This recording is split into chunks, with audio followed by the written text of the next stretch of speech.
ਸਾਡੇ ਨਾਲ ਪ੍ਰੋਫੈਸਰ ਗੁਰਮੀਤ ਸਿੰਘ ਤੇ ਡਾਕਟਰ ਪਿਆਰੇ ਲਾਲ ਗਰਗ ਜੁੜੇ ਹੋਏ ਨੇ। ਡਾਕਟਰ ਗਰਗ, ਤੁਹਾਡਾ ਰੁਖ ਕਰਾਂਗੇ, ਕੀ ਕਾਰਨ ਲੱਗਦੇ ਨੇ ਤੁਹਾਨੂੰ ਘੱਟ VOTING ਦੇ? ਦੂਸਰਾ, ਇਸ ਨੂੰ ਕਿਵੇਂ ਵੇਖਦੇ ਹੋ ਕਿ ਬਹੁਤ ਸਾਰੇ ਆਪਸ਼ਨ ਸੀ ਇਸ ਵਾਰ, ਲੇਕਿਨ ਉਸ ਕਿਸਮ ਦੀ ਮੋਬਿਲਾਈਜੇਸ਼ਨ ਜਾਂ ਅਸੀਂ ਕਹੀਏ ਕਿ ਪੋਲਿੰਗ ਬੂਥ ਤੱਕ ਉਹ ਮੋਬਿਲਾਈਜੇਸ਼ਨ ਜੀ ਘੱਟ ਵੋਟ ਦੇ ਵੱਡੇ ਕਾਰਨ ਇਹ ਨੇ ਕਿ ਇਸ ਵਾਰੀ 5 ਗਰੁੱਪ ਸ਼ਾਮਲ ਸੀਗੇ।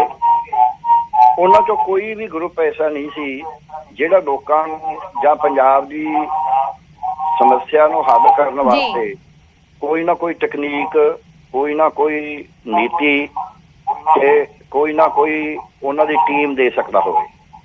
ਉਹਦੇ ਵਿੱਚ ਲੋਕਾਂ ਨੂੰ ਜਿਹੜਾ ਸੀ ਨਿਰਾਸ਼ਾ ਜ਼ਿਆਦਾ ਹੋਈ ਹੈ, ਭਾਵੇਂ ਕਿ ਚੋਣ ਪ੍ਰਚਾਰ ਵੀ ਥੋੜਾ ਰਿਹਾ ਹੈ, ਕੁਝ ਕਰੋਨਾ ਕਰਕੇ ਵੀ ਹੋਇਆ ਹੈ, ਪਰ ਪੰਜਾਬ ਨੂੰ ਦਿਸ਼ਾ ਨਾ ਦੇ ਸਕਣ ਦੀ ਸਾਰੀਆਂ ਪਾਰਟੀਆਂ ਦੀ, ਚਾਹੇ ਉਹ ਇੱਕ ਹੈ ਚਾਹੇ ਦੂਜੀ ਹੈ। ਦੂਸਰਾ, ਜਿਹੜਾ ਇਸ ਵਾਰੀ ਲੋਕਾਂ 'ਚ ਬੇਚੈਨੀ ਹੋਈ ਹੈ, ਕਿਸਾਨ ਅੰਦੋਲਨ ਚੋਂ ਲੋਕਾਂ ਦਾ ਇੱਕ ਏਕਾ ਉੱਭਰਿਆ ਸੀ ਜੀ। ਉਸ ਏਕੇ ਨੂੰ ਤੋੜਨ ਵਾਸਤੇ ਕਿਤੇ ਖਾਲਿਸਤਾਨ ਦੇ ਨਾਰੇ, ਕਿਤੇ ਹਿੰਦੂਆਂ ਨੂੰ ਖਤਰਾ ਹੈ, ਕੇਜਰੀਵਾਲ ਨੇ ਕਹਿੰਦਾ ਹਿੰਦੂਆਂ ਨੂੰ ਖਤਰਾ ਹੈ, ਮੋਦੀ ਜੀ ਕਹਿ ਗਏ ਹਿੰਦੂਆਂ ਨੂੰ ਖਤਰਾ ਹੈ, ਤੇ ਜਿਹੜੇ ਕਾਂਗਰਸੀ ਸੀ ਉਹਨਾਂ ਨੇ ਸ਼ੈਡਿਊਲਡ ਕਾਸਟ ਕਾਰਡ ਬੜੇ ਜ਼ੋਰ ਸ਼ੋਰ ਨਾਲ ਖੇਡਣ ਦੀ ਕੋਸ਼ਿਸ਼ ਕਰੀ, ਤੇ ਜਿਹੜੇ ਹੈਗੇ ਨੇ ਸੰਯੁਕਤ ਸਮਾਜ ਮੋਰਚਾ, ਉਹ ਤੋਂ ਜਿਹੜੀ ਉਮੀਦ ਸੀ ਉਹ ਵੀ ਕੋਈ ਲੋਕਾਂ ਨੂੰ ਇਹੋ ਜਿਹਾ ਵਿਸ਼ਵਾਸ ਨਹੀਂ ਦਿਵਾ ਸਕਿਆ ਸੰਯੁਕਤ ਸਮਾਜ ਮੋਰਚਾ ਕਿ ਅਸੀਂ ਕੋਈ ਨਾ ਕੋਈ ਬਦਲ ਅੱਛਾ ਉਹਨਾਂ ਦੀ ਵੀ ਟਿਕਟਾਂ ਦੀ ਵੰਡ 'ਚ, ਮੈਨੀਫੈਸਟੋ 'ਚ, ਉਸ ਤੋਂ ਬਾਅਦ ਉਹਨਾਂ ਪ੍ਰਤੀ ਜੋ ਲੋਕ ਬੋਲਦੇ ਰਹੇ, ਆਰਗੇਨਾਈਜੇਸ਼ਨ ਸਿਸਟਮ 'ਚ ਕਾਫੀ ਪ੍ਰੋਬਲਮ ਸੀਗੀਆਂ। ਤੇ ਇਸੇ ਤਰ੍ਹਾਂ ਹੀ ਜਿਹੜੇ ਸੀਗੇ ਅਕਾਲੀ ਦਲ ਦੇ ਉੱਤੇ ਲੋਕਾਂ ਨੂੰ ਪੱਕਾ ਸ਼ੱਕ ਰਿਹਾ ਹੈ। ਇੱਕ ਤਾਂ ਉਹ ਪਹਿਲਾਂ ਕਿਸਾਨ ਅੰਦੋਲਨ ਦੇ ਦੌਰਾਨ ਕਿਸਾਨਾਂ ਦੇ ਖਿਲਾਫ ਹੀ ਰਹੇ, ਭਾਵੇਂ ਹਰਸਿਮਰਤ ਕੌਰ ਬਾਦਲ ਨੇ ਅਸਤੀਫਾ ਵੀ ਦਿੱਤਾ, NDA ਵੀ ਛੱਡੀ, ਪਰ ਬਾਅਦ ਦੇ ਵਿੱਚ ਇੱਕ ਤਾਂ KMP ਤੇ ਜਾ ਕੇ ਇਹਨਾਂ ਨੇ ਜਿਹੜਾ ਰੌਲਾ ਝਗੜਾ ਕਰਿਆ, ਪ੍ਰੈਸ ਕਾਨਫਰੰਸ ਕਰੀ, ਉਹਦੇ ਨਾਲ ਕਿਸਾਨਾਂ ਨਾਲ ਇਹਨਾਂ ਦੀ ਟੱਕਰ ਪਈ। ਫਿਰ ਜਦ ਕਿਸਾਨਾਂ ਨੇ ਕਿਹਾ ਕਿ ਤੁਸੀਂ ਰੈਲੀਆਂ ਨਾ ਕਰੋ, ਇਹਨਾਂ ਨੇ ਇਕੱਲੀ ਇੱਕ ਪਾਰਟੀ ਸੀ ਜਿਹਨੇ ਚੁਣੌਤੀ ਦੇ ਕੇ ਕਿਹਾ ਕਿ ਤਾਂ ਰੈਲੀ ਕਰਾਂਗੇ। ਤੇ ਉਹਦੇ ਵਿੱਚ ਤੀਜਾ ਫੈਕਟਰ ਜਿਹੜੀ SAD ਹੈ, ਸ਼੍ਰੋਮਣੀ ਅਕਾਲੀ ਦਲ ਹੈ, ਉਹਦੇ ਅਗੇਂਸਟ ਇਹ ਵੀ ਰਿਹਾ ਕਿ ਲੋਕਾਂ ਦੇ ਮਨਾਂ 'ਚ ਇਹ ਰਿਹਾ ਵੀ ਅੰਦਰੋਂ ਤਾਂ BJP ਨਾਲ ਰਲੀ ਹੋਏ ਨੇ, ਇਹਨਾਂ ਨੇ ਸਮਝੌਤਾ ਤਾਂ BJP ਨਾਲ ਹੀ ਕਰਨਾ। ਸੋ BJP ਦਾ ਜਿਹੜਾ ਪੰਜਾਬ ਦੇ ਵਿੱਚ ਅਕਸ ਹੈ, ਉਹ ਕੁਝ ਵਿਅਕਤੀ ਉਹਦੇ ਹੋ ਸਕਦੇ ਨੇ ਫਾਲੋਅਰ ਪੱਕੇ ਜਿਹੜੇ ਹੈਗੇ ਨੇ, ਪਰ ਬਹੁਤਾ ਅਕਸ ਇਹ ਹੈ ਕਿ ਇਹ ਭਾਈਚਾਰਾ ਤੋੜ ਕੇ ਹਿੰਦੂ ਸਿੱਖਾਂ ਨੂੰ ਲੜਾ ਕੇ ਸ਼ੈਡਿਊਲਡ ਕਾਸਟ ਨਾਨ ਸ਼ੈਡਿਊਲਡ ਕਾਸਟ ਦਾ ਪ੍ਰੋਬਲਮ ਕ੍ਰੀਏਟ ਕਰਕੇ ਪਾਕਿਸਤਾਨ ਦੀ ਗੱਲ ਕਰਕੇ, ਕੈਪਟਨ ਤਾਂ ਉਹਨਾਂ ਦੇ ਨਾਲ ਰਿਹਾ, ਗੱਲ ਹੀ ਪਾਕਿਸਤਾਨ ਦੀ ਕਰਦਾ ਕਿ ਉੱਥੋਂ ਬੰਬ ਆ ਰਹੇ ਨੇ ਜੀ, ਉੱਥੋਂ ਡਰੋਨ ਆ ਰਹੇ ਨੇ ਜੀ, ਉੱਥੋਂ ਟਿਫਨ ਬੰਬ ਨੇ। ਸੋ ਲੋਕਾਂ ਨੂੰ ਐਂ ਲੱਗਿਆ ਵੀ ਸਾਨੂੰ ਸਾਡੀ ਸ਼ਾਂਤੀ ਭੰਗ ਕਰਨ ਨੂੰ, ਵੋਟਾਂ ਲੈਣ ਵਾਸਤੇ ਕੁਝ ਵੀ ਕਰਨ ਨੂੰ ਤਿਆਰ ਨੇ, ਪਰ ਪੰਜਾਬ ਦੀ ਸਮੱਸਿਆ ਹੈ ਕਿ ਕਿਸੇ ਨੇ ਮੈਨੀਫੈਸਟੋ ਵੀ ਪ੍ਰੋਪਰ ਜਾਰੀ ਨਹੀਂ ਕਰਿਆ। ਅਕਾਲੀ ਦਲ ਨੇ ਜਿਹੜਾ ਜਾਰੀ ਕਦ ਜਾ ਸਕਿਆ, ਸੰਯੁਕਤ ਸਮਾਜ ਮੋਰਚੇ ਨੇ ਕੁਝ 18-20 ਪੇਜ ਦਾ ਕਰਿਆ, ਉਹ ਵੀ ਕੋਈ। ਬਾਕੀਆਂ ਨੇ ਤਾਂ ਕੇਜਰੀਵਾਲ ਨੇ 10 ਨੁਕਾਤੀ ਪ੍ਰੋਗਰਾਮ ਜੀ, ਕਾਂਗਰਸ ਨੇ 13 ਨੁਕਾਤੀ ਪ੍ਰੋਗਰਾਮ ਜੀ, ਤੇ ਇਹ BJP ਸੀ ਉਹਨੇ 3 ਵਾਰੀ ਉਹ ਜਾਰੀ ਕਰਤਾ, ਨਾ 5 ਤਰੀਕ ਨੂੰ ਕਰਤਾ, ਫਿਰ 8 ਨੂੰ ਕਰਤਾ, ਕਹਿੰਦਾ ਰੂਰਲ ਹੈ, ਤੇ ਫਿਰ ਜਾ ਕੇ 13 ਤਰੀਕ ਨੂੰ ਫਿਰ ਆ ਕੇ ਕਰਕੇ ਉਹੀ। ਸੋ ਉਹਦੇ ਵਿੱਚੋਂ ਲੋਕਾਂ ਨੂੰ ਇੱਕ ਜਿਹੜਾ ਐਤਕੀ ਲੋਕ ਕਹਿੰਦੇ ਸੀ ਮੁੱਦਿਆਂ ਦੀ ਰਾਜਨੀਤੀ ਹੋਣੀ ਚਾਹੀਦੀ ਹੈ।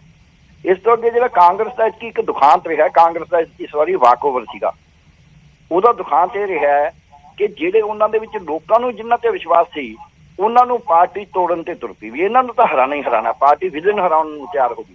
ਚਾਹੇ ਉਹ ਸੁਖਪਾਲ ਖਹਿਰਾ ਹੋਵੇ, ਚਾਹੇ ਉਹ ਨਵਜੋਤ ਸਿੰਘ ਸਿੱਧੂ ਹੋਵੇ, ਚਾਹੇ ਉਹ ਰਾਜਾ ਵੜਿੰਗ ਹੋਵੇ, ਚਾਹੇ ਉਹ ਪ੍ਰਗਟ ਸਿੰਘ ਹੋਵੇ, ਉਹਨਾਂ ਨੂੰ ਹਰਾਉਣ ਤੇ ਤੁਰ ਪਏ। ਤੇ ਅੱਗੋਂ ਜਿਹੜੇ ਸੰਗਰੂਰ ਵਾਲੀ ਪਾਰਟੀ ਹੈ ਨਾ ਦੀ ਕਾਂਗਰਸ ਦੀ, ਉਹ ਭਗਵੰਤ ਮਾਨ ਨੂੰ ਹਰਾਉਣ ਤੇ ਪੂਰਾ ਜ਼ੋਰ ਗੋਲਡੀ ਵੀ ਤੇ ਸਿੰਗਲਾ ਵੀ ਲਾਉਣ ਲੱਗੇ।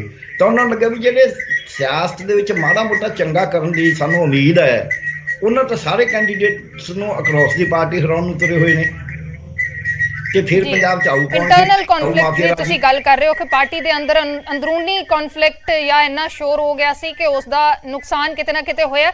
ਮੈਂ ਤੁਹਾਡਾ ਵਾਪਸ ਰੁਖ ਕਰੂੰਗੀ। ਡਾਕਟਰ ਗਰਗ, ਸਾਡੇ ਨਾਲ ਪ੍ਰੋਫੈਸਰ ਗੁਰਮੀਤ ਸਿੰਘ ਜੁੜੇ ਹੋਏ ਨੇ। ਪ੍ਰੋਫੈਸਰ ਗੁਰਮੀਤ, ਅਸੀਂ ਪਹਿਲਾਂ ਚਰਚਾ ਕੀਤੀ ਕਾਰਨਾਂ ਨੂੰ ਲੈ ਕੇ, ਲੇਕਿਨ ਜੋ ਇਹ ਘੱਟ VOTING ਹੋਈ ਹੈ, ਇਸ ਦਾ ਫਾਇਦਾ ਜਾਂ ਫਿਰ ਨੁਕਸਾਨ ਤੁਹਾਨੂੰ ਕੀ ਲੱਗਦਾ ਹੈ, ਕਿਸ ਦੇ ਪਾਸੇ ਵੱਲ ਜਾਏਗਾ?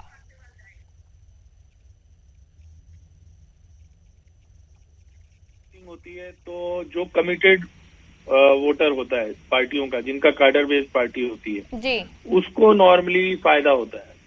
तो अगर हम पंजाब के संबंध में बात करेंगे तो मुझे लगता है अकाली दल का भी एक कमिटेड वोटर है, कांग्रेस का भी एक कमिटेड वोटर होगा, और आप अपना भी कार्डर बना रही थी। नॉर्मली जब चेंज की बात होती है, जिस तरह का चेंज आप कह रही थी, मुझे लगता है, मैंने जैसे कहा, ये टोटल कयासबाजी है। एंड में क्या होगा, पंजाब की जनता हमेशा क्लियर मैंडेट देती रही है पहले भी, और अभी भी मैंने आपको कहा कि 72% बहुत कम पोलिंग नहीं है अगर आप उसकी तुलना यूपी से और स्टेट से करें। बट हाँ, नॉर्मली ये माना जाता है कि अगर बम्पर वोटिंग होती, सपोज 80%, 85%, और हो सकती थी, क्यों नहीं, तो चेंज के लिए होती है वोटिंग नॉर्मली। मतलब अगर आपका मोबिलाइजेशन अच्छा होता तो आप, क्योंकि आप जानते हो पहले नंबर पे मानी जा रही थी, हमें ये मानने में कोई गुरेज नहीं होना चाहिए कि आपको जो डिफरेंट सर्वे थे, क्योंकि आप कभी पावर में रही नहीं, और वो एक सिस्टमेटिक तरीके से वो चुनाव लड़ते हैं, और उन्होंने क्योंकि उनके ऊपर डायरेक्ट, जैसे मैंने कहा कि करप्शन की बात या वो तरह की बात एटलीस्ट नहीं थी, पंजाब में वो रहे ही नहीं पावर में, तो उनको अगर बम्पर वोटिंग होती तो शायद हम ऐसा कयास लगा सकते थे कि उनको फायदा होगा। अब मुझे जो आशंका है, जो मैं चाहता हूं कि ना हो, क्योंकि मैं ये चाहता हूं कि किसी भी पार्टी को समर्थन मिले वो, लेकिन एक मुश्त मिले, क्लियर मैंडेट ही हो, क्योंकि अगर फ्रैक्चर मैंडेट हो गए तो फिर पंजाब में आगे, जिस तरह की पंजाब स्टेट है, वहां पर जो आगे है, जोड़ तोड़ है, राजनीति है, गवर्नर रूल है, फिर आप किसी भी चीज को रूल आउट नहीं कर सकते। और तो मुझे लगता है कि अगर चेंज का वोट होता है तो नॉर्मली ज्यादा होती है, बट अभी भी हम ये नहीं कह सकते कि ये कहना बहुत मुश्किल है कि किस पार्टी को। मैंने जैसे कहा कि एक तो दो रीजन मुझे लगते हैं, एक तो बादल साहब या अमरिंदर सिंह जी जैसे स्टेचर के लोग नहीं थे जिन्होंने पूरे स्टेट में टूर किया हो। इस बार आपको पता है रैलीज भी शुरू में काफी देर तक नहीं हुई, हालांकि पंजाब को तो एक हफ्ता फालतू मिला मोबिलाइजेशन के लिए, क्योंकि वोटिंग आप जानते हो 14 को होनी थी और वो 20 को हुई। लेकिन उस तरह से किसी लीडर ने मुझे एटलीस्ट नहीं दिखा कि वो कोई स्टेट लेवल उसने कैंपेन चलाई हो या स्टेट लेवल मोबिलाइजेशन, क्योंकि सब लोग अपने अपने चुनाव क्षेत्र में फंस भी गए। मान लो सिद्धू एक स्टार कैंपेनर हो सकते थे, लेकिन वो अमृतसर इसमें ही लटक के रह गए और ऊपर से उनका वो अनाउंस नहीं हुआ नाम, तो उन्होंने सोचा मैं कर लूं। चन्नी साहब की 2-2 सीटें थी, केजरीवाल जी ने तो लिख के दे दिया कि दोनों सीटें हारेंगे, तो नेचुरली उनका जोर भी अपनी सीट पे रह गया। बादल साहब अब उस तरह से कैंपेन करने की स्थिति में नहीं है, बड़े बादल जो, और अमरिंदर सिंह जी भी शायद पटियाला, तो ये सारे फैक्टर्स हैं जिसकी वजह से कम है। मैं तो फिर भी ये मानता हूं कि चलिए वो पोलिंग जो है वो बहुत कम नहीं हुई, अगर 70 से भी नीचे चली जाती, क्योंकि एक टाइम था, अगर आप 2007 से पहले जाओगे 97-2002 में, तो 70 से भी नीचे वोटिंग थी।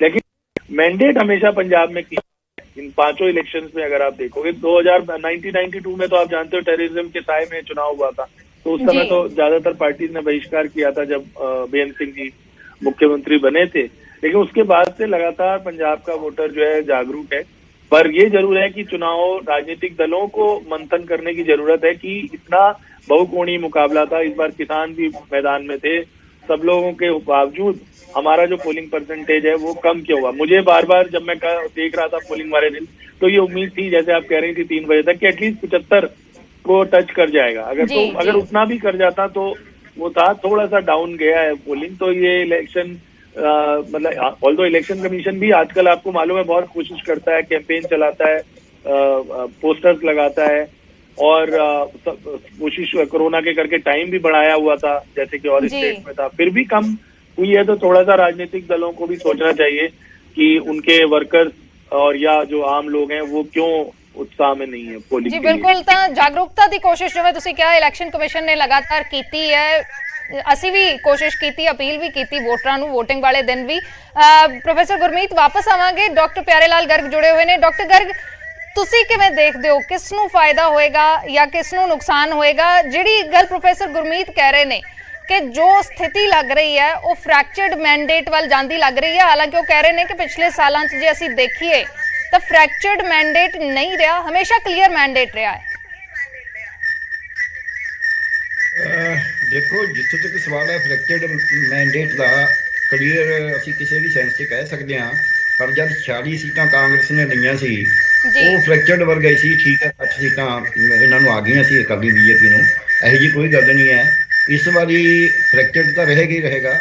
ਇਸ ਵਾਰੀ ਸਾਰੀਆਂ ਪਾਰਟੀਆਂ ਦਾ, BJP, ਕੈਪਟਨ ਅਮਰਿੰਦਰ ਸਿੰਘ, ਸੰਯੁਕਤ ਅਕਾਲੀ ਦਲ, ਕਾਂਗਰਸ ਤੇ ਸ਼੍ਰੋਮਣੀ ਅਕਾਲੀ ਦਲ, ਇਹਨਾਂ ਸਾਰਿਆਂ ਦਾ ਇਹ ਜ਼ੋਰ ਲੱਗਿਆ ਹੋਇਆ ਸੀ ਕਿ ਸੰਯੁਕਤ ਸਮਾਜ ਮੋਰਚੇ ਨੂੰ ਵੱਧ ਵੋਟ ਮਿਲੇ, ਉਹ ਖੜਾ ਰਹੇ। ਕਿਉਂਕਿ ਫਲੋਟਿੰਗ ਵੋਟ, ਜਿਹੜੀ ਤੈਰਦੀ ਵੋਟ ਆ ਹਵਾ 'ਚ, ਜਿਹੜਾ ਬਦਲਾਅ ਚਾਹੁੰਦਾ ਵੋਟਰ, ਉਹ ਵੋਟਰ ਸੰਯੁਕਤ ਸਮਾਜ ਮੋਰਚੇ ਵੱਲ ਵੀ ਜਾਏਗਾ। ਇਹਨਾਂ ਦਾ ਇੱਕ ਤਾਂ ਇਹ ਜ਼ੋਰ ਲੱਗਿਆ ਹੋਇਆ ਸੀ ਵੀ ਕਿਸੇ ਨਾ ਕਿਸੇ ਤਰ੍ਹਾਂ ਖੜੇ ਰਹਿਣ, ਬੜੇ ਪ੍ਰੋਗਰਾਮ ਹੋਏ ਤਾਂ ਕਿ ਆਪ ਦੀ ਵੋਟ ਟੁੱਟੇ। ਜਿਹੜੀ ਫਲੋਟਿੰਗ ਵੋਟ ਆ ਇਸ ਵਾਰੀ ਆਪ ਨੂੰ ਜਾਣੀ ਸੀ ਜੀ, ਉਹ ਬਦਲਾਅ ਦੀ, ਚਾਹੇ ਜੋ ਮਰਜ਼ੀ ਆ, ਬਦਲਾਅ ਦੀ ਰਾਜਨੀਤੀ ਦੀ ਗੱਲ ਸੀ।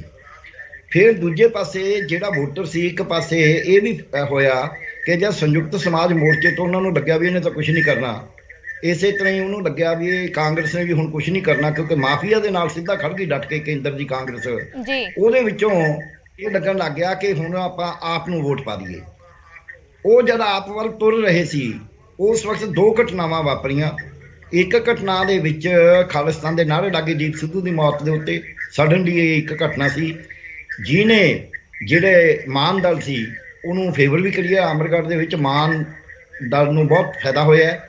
72% ਪੋਲਿੰਗ ਉੱਥੇ ਹੋਈ ਹੈ, 73% ਕੱਲੇ ਉਸ ਤੇ, ਨਹੀਂ ਤਾਂ ਮਾਨ ਸਾਹਿਬ ਨੂੰ ਆਪਾਂ ਨੂੰ ਪਤਾ ਹੀ ਹੈ ਜਿੰਨਾ ਕੁ ਉਹਨਾਂ ਦਾ ਸਿਆਸਤ ਦੇ ਵਿੱਚ ਸੀਗਾ।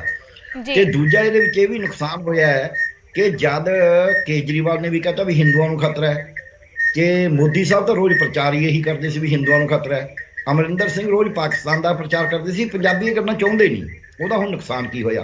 ਇੱਦਾਂ ਨਵਜੋਤ ਸਿੱਧੂ ਦੇ ਪਿੱਛੇ ਪੂਰੀ ਕਾਂਗਰਸ ਦੇ ਵਿਰੋਧੀ, ਜਿਹੜੇ ਅੰਦਰਲੇ ਵਿਰੋਧੀ ਨੇ, ਜਿਹੜੇ ਇਹ ਆਪਣੇ ਆਪ ਵਾਲੇ ਨੇ, ਉਹ ਤਾਂ ਖੜੀ ਸੀਗੇ ਅਕਾਲੀ ਦਲ ਔਰ ਕਾਂਗਰਸ, ਸੌਰੀ ਇਹ ਬੀਜੇਪੀ, ਇਹ ਪੂਰੇ ਡਟ ਕੇ ਲੱਗੇ ਹੋਏ ਸੀ। ਹਾਲਾਂਕਿ ਪਹਿਲਾਂ ਉਹਨੇ 43,000 ਵੋਟ ਤੇ ਜਿੱਤੀ ਸੀ, ਬੀਜੇਪੀ ਨੂੰ ਤਾਂ 18,000 ਵੋਟ ਹੀ ਮਿਲੀ ਸੀ 60,000 ਚੋਂ, ਉਹਨੂੰ 60,000 ਮਿਲੀ ਸੀ। ਸੋ ਉਹਦੇ ਉੱਤੇ ਕਾਫੀ ਇਹਨਾਂ ਨੇ ਇਸ ਤੇ ਜ਼ੋਰ ਲਾਇਆ ਹੋਇਆ ਸੀ। ਫਿਰ ਵੀ ਉੱਥੇ 53% ਵੋਟਿੰਗ ਹੋਈ ਹੈ, ਜਦਕਿ ਦੋ ਕੌਂਸਟੀਚੁਐਂਸੀ, ਇੱਕ 'ਚ 48 ਹੋਈ ਹੈ, ਦੂਜੀ 'ਚ 50 ਹੋਈ ਹੈ। ਈਵਨ ਲੁਧਿਆਣੇ 'ਚ 49% ਹੋਈ ਹੈ ਇੱਕ ਕੌਂਸਟੀਚੁਐਂਸੀ 'ਚ। ਐਵਰੇਜ 52-53% ਵੋਟ ਹੀ ਹੋਈ ਹੈ ਸ਼ਾਇਦ ਲੁਧਿਆਣਾ, ਅੰਮ੍ਰਿਤਸਰ, ਜਲੰਧਰ ਨੂੰ ਜੇ ਅਸੀਂ ਦੇਖੀਏ, 4-4, 5-5 ਸੀਟਾਂ ਜਿਹੜੀਆਂ ਇਹਨਾਂ ਦੀਆਂ ਨੇ, ਉੱਥੇ ਵੋਟਿੰਗ ਜ਼ਿਆਦਾ ਹੋਈ ਨਹੀਂ। ਇਸ ਕਰਕੇ ਉਹ ਕਿਉਂ ਨਹੀਂ ਹੋਈ? ਉਹਦਾ ਵੱਡਾ ਕਾਰਨ ਇਹ ਹੈ, ਜਿਹੜਾ ਵੋਟਰ ਬਦਲਾਅ ਚਾਹੁਣ ਵਾਲਾ ਸੀ, ਜਿਹੜਾ ਵੋਟਰ ਮਾੜਾ ਮੋਟਾ ਪੱਕਾ ਨਹੀਂ ਸੀ, ਚਾਹੇ ਉਹ ਬੀਜੇਪੀ ਨਾਲ ਸੀ, ਚਾਹੇ ਅਕਾਲੀਆਂ ਨਾਲ ਸੀ, ਚਾਹੇ ਉਹ ਕਾਂਗਰਸ ਨਾਲ ਸੀ, ਉਹ ਡੀਮੋਰਲਾਈਜ਼ ਹੋ ਗਿਆ ਵੀ ਯਾਰ ਇਹਨਾਂ ਨੇ ਕਰਨਾ ਤਾਂ ਕੁਝ ਹੈ ਨਹੀਂ, ਮੈਂ ਐਵੇਂ ਹੀ ਲਾਈਨਾਂ 'ਚ ਕਾਹਦੇ ਵਾਸਤੇ ਖੜਾ ਰਹਾਂ। ਇੱਕ ਹੋਰ, ਮੈਂ ਈਸੀ ਦੀ ਭੂਮਿਕਾ ਤੇ ਅਜੇ ਵੀ ਮੇਰਾ ਹੈਗਾ ਕੁਐਸਚਨ। ਈਸੀ ਨੇ ਆਪਦੇ ਆਪ ਇੱਕ ਤਾਂ ਜਿਹੜੀਆਂ ਸਾਰੀਆਂ ਈਵੀਐਮ ਮੱਧ ਪ੍ਰਦੇਸ਼ ਤੋਂ ਮੰਗਾਈਆਂ ਗਈਆਂ, ਹਾਲਾਂਕਿ ਹੋਰ ਜਗ੍ਹਾ ਤੇ ਵੀ ਚੋਣਾਂ ਹੋਈਆਂ ਸੀ, ਉੱਥੇ ਚੋਣ ਨਹੀਂ ਵੀ ਹੋ ਰਹੀ ਸੀ, ਉੱਥੋਂ ਈਵੀਐਮ ਨਹੀਂ ਆਈ। ਇਹ ਤੇ ਸ਼ੰਕਾ ਪਿਆ ਲੋਕਾਂ ਨੂੰ ਵੀ ਮੱਧ ਪ੍ਰਦੇਸ਼ ਤੋਂ ਕਿਉਂ ਮੰਗਾਈਆਂ ਜਾ ਰਹੀਆਂ ਨੇ। ਤਾਂ ਸ਼ੰਕੇ ਕਾਫੀ ਸੀ, ਜਿਵੇਂ ਤੁਸੀਂ ਜ਼ਿਕਰ ਕਰ ਰਹੇ ਹੋ ਕਿ ਇੱਕ ਤਾਂ ਆਪਸ਼ਨ ਜ਼ਿਆਦਾ ਸੀ ਲੇਕਿਨ ਸ਼ੰਕੇ ਵੀ ਖੜੇ ਹੋਏ। ਸਾਡੇ ਕੋਲ ਸਮਾਂ ਥੋੜਾ ਘੱਟ ਹੈ, ਮੈਂ ਰੋਕਣਾ ਚਾਹੂੰਗੀ। ਡਾਕਟਰ ਪਿਆਰੇ ਲਾਲ ਗਰਗ, ਸ਼ੁਕਰੀਆ ਸਾਡੇ ਨਾਲ ਜੁੜਨ ਦੇ ਲਈ। ਜੋ ਵੀ ਚਰਚਾ ਹੋਈ ਹੈ, ਪ੍ਰੋਫੈਸਰ ਗੁਰਮੀਤ ਤੁਹਾਡਾ ਵੀ ਸ਼ੁਕਰੀਆ ਜੁੜਨ ਦੇ ਲਈ। ਤਾਂ ਕਾਫੀ ਸਾਰੇ ਫੈਕਟਰ ਸੀ ਜਿਨ੍ਹਾਂ ਨੂੰ ਲੈ ਕੇ ਅਸੀਂ ਚਰਚਾ ਕੀਤੀ ਹੈ ਕਿ ਘੱਟ ਵੋਟਿੰਗ ਦੀ ਵਜ੍ਹਾ ਕੀ ਰਹੀ ਹੈ, ਜਾਂ ਫਿਰ ਇਸ ਦਾ ਫਾਇਦਾ ਜਾਂ ਫਿਰ ਨੁਕਸਾਨ ਕਿਸ ਪਾਰਟੀ ਨੂੰ ਹੋਏਗਾ। ਪ੍ਰੋਫੈਸਰ ਗੁਰਮੀਤ ਕਹਿ ਰਹੇ ਸਨ ਕਿ ਜੋ ਅਗਰ ਬੰਪਰ ਵੋਟਿੰਗ ਹੁੰਦੀ ਜਾਂ 80-85% ਵੋਟਿੰਗ ਹੋ ਜਾਂਦੀ ਤਾਂ ਉਸ ਦਾ ਕਲੀਅਰ ਮੰਨਿਆ ਜਾ ਸਕਦਾ ਸੀ ਕਿ ਆਮ ਆਦਮੀ ਪਾਰਟੀ ਨੂੰ ਗਈ ਹੋ ਸਕਦੀ ਹੈ, ਜਾਂ ਉਹ ਬਦਲਾਅ ਦੀ ਜਿਹੜੀ ਗੱਲ ਹੁੰਦੀ ਹੈ ਵਾਰ-ਵਾਰ ਉਸ ਪਾਸੇ ਵੱਲ ਨੂੰ ਜੋ ਹੈ ਗਿਆ ਹੋ ਸਕਦਾ ਹੈ ਮੈਂਡੇਟ। ਲੇਕਿਨ ਉਹ ਬੰਪਰ ਵੋਟਿੰਗ ਨਹੀਂ ਹੋਈ, ਘਟੀ ਹੈ। ਲੱਗਦਾ ਹੈ ਕਿ ਜ਼ਿਆਦਾ ਆਪਸ਼ਨਸ ਕਰਕੇ ਕਿਤੇ ਨਾ ਕਿਤੇ ਕਨਫਿਊਜ਼ਨ